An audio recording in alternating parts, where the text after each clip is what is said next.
It's time for a paradigm shift.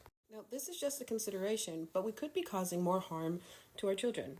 We're here to challenge the stigma towards mental health, and this video just might challenge some of our own thinking patterns because some of these thoughts have become staples from our own personal lives. Our thinking patterns, the way that we behave, and essentially the way that we parent have a direct link to the way that we grew up. Even subtle phrases have the potential to create and cause unintentional harm. The phrases that we use have embedded in us in such a way that we willingly and passionately share these phrases to encourage and provide a drive for our children. It can be noted that most of these phrases used by parents have the intent of either teaching a lesson or giving an insight of how good they have it compared to our own childhood experiences. Even looking back on my own childhood, I can remember stories told by my father of how yay high the snow was and even how lengthy of a distance that he had to walk in and travel just to get to school on time. So in this video, we want to note how certain phrases shared with children at specific points in their lifespan may not be beneficial.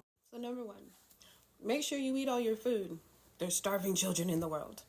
Toddler years are a time where children are extremely picky and selective. But there's a reason why this happens, more so on a collective aspect rather than just individually.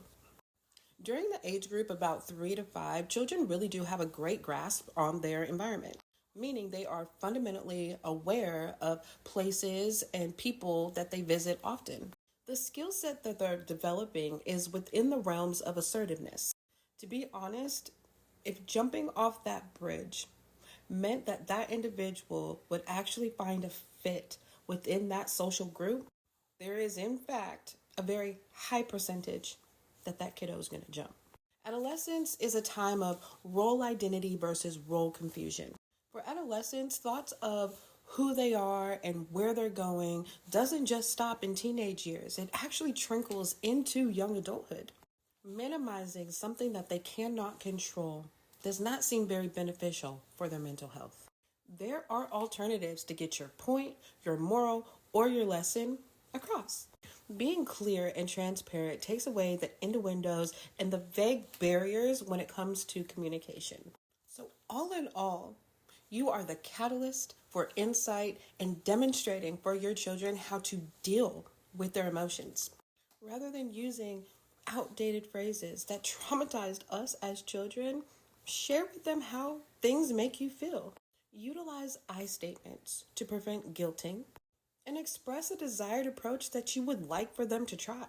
Not because you need control, but because children need guidance and help on how to manage their emotions.